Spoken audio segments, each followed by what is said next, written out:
Welcome to the Mind Body Mushroom, the podcast where we explore the edges of human experience, from psychedelics and holistic health to entrepreneurship and the hidden world of covert military operations.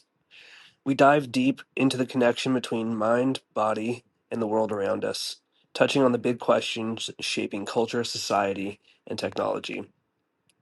This month, we're releasing an interview we did with Isaac Weishaupt, who is an author, researcher, and podcaster. An overall expert in esoteric spirituality and symbolism and their influence on culture and media.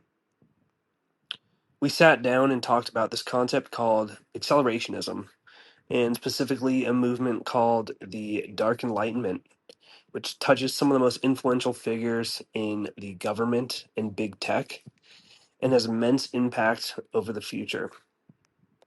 Before I release that episode, I kind of wanted to do a little prequel intro into this topic because our interview is kind of like drinking from a fire hose. There's a lot of inside baseball and concepts that it's going to help if you have some familiarity with. But we actually recorded this episode last month in July, and this was before there was another school shooting in Minnesota at a Catholic school slash church. And this mass shooter has really nothing to do specifically with the Dark Enlightenment on its face, but it does have to do with accelerationism. And it also touches this concept of big brother AI tech surveillance state that we see happening right now with Palantir and OpenAI and Google Gemini. And as we'll cover in the interview, the Dark Enlightenment has very much to do with what these big tech oligarchs, or at least what the philosophy behind what many of them believe. And, if you want to have an idea for where we're going as a society, just look to the roadmap and the worldview that the most powerful people in that society are following.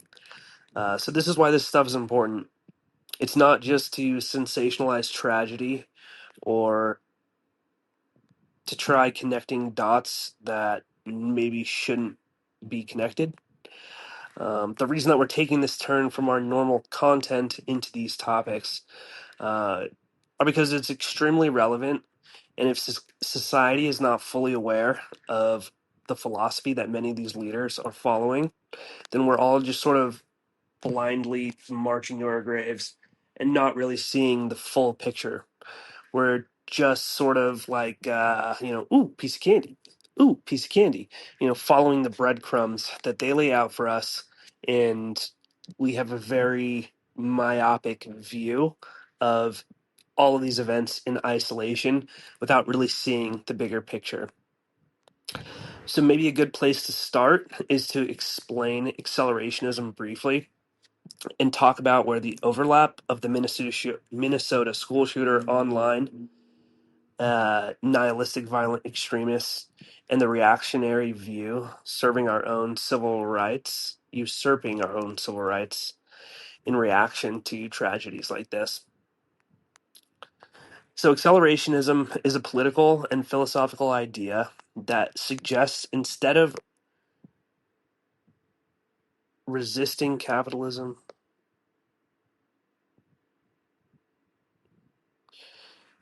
accelerationism is a political and philosophical idea that suggests instead of resisting capitalism, technology, or social change, we should intensify and speed them up on the belief that pushing systems to their limit will either bring about radical transformation, for some collapse and revolution, and for others progress and innovation. It has multiple strands. Left-wing accelerationism is speeding up change to break capitalism and open new paths to social or egalitarian systems.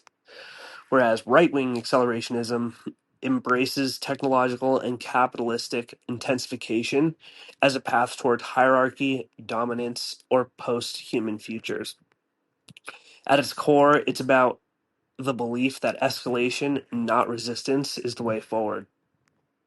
Now, regarding this school shooting, not to go into a ton of detail because it's honestly not even notable, and I don't want to give this person the satisfaction of talking about their name or walking through their whole, manifesto and fantasy about what they did.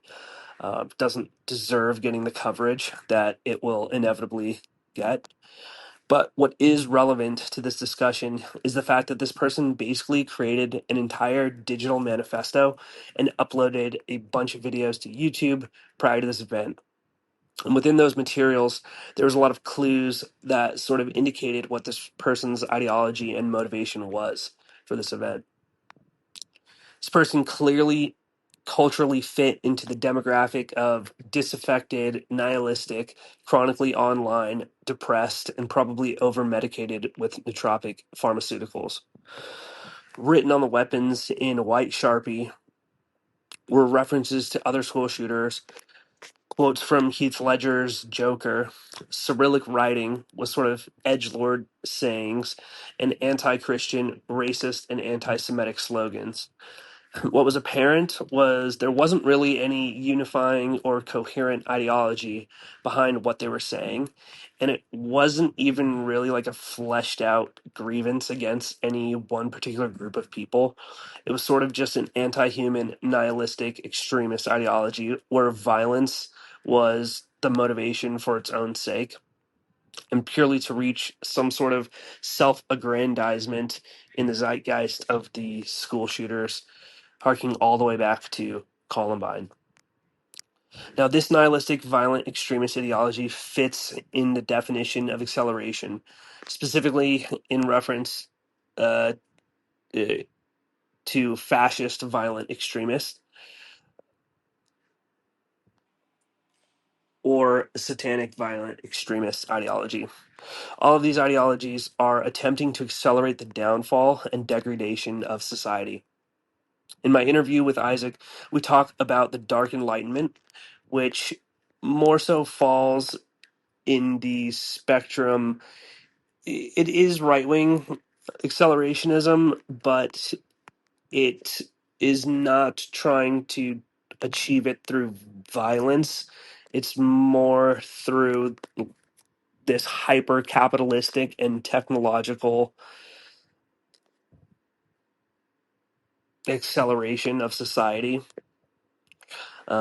But what they're trying to do is accelerate the collapse of society and rebuild it in a tech feudal state where everything is tied to a digital matrix of surveillance, blockchain, and allowances in terms of how far you can travel, how much carbon you can commit or you can emit, what forms of speech are considered acceptable, and all of this is tied to a social credit score and universal basic income. It's more detailed than that, and we cover it pretty intensively for about 2 hours. Um, but in this form of accelerationism, it's not necessarily tied to a violent takeover, but it's the same concept of accelerating through that these people have determined to be a broken system and the rebuilding of that system in what they think is better, which is heavily tied to tech innovation and artificial intelligence. So, why this shooting in particular is interesting and relevant to talk about is because within days of this event, there were already politicians and government officials talking about implementing an online surveillance system that uses AI to collect markers of everyone's digital footprint and anticipate these events and inform law enforcement to do something about it before it happens, which on its face seems reasonable, especially if you're someone who is, personally affected by this strategy or if any of the other shootings that we seem to face on a regular basis at this point.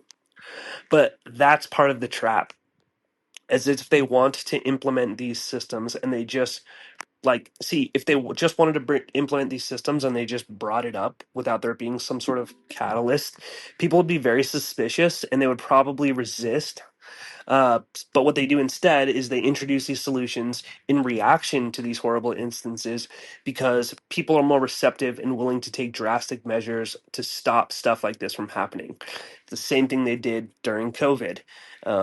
People were acquiescing to not working, not leaving their house, um,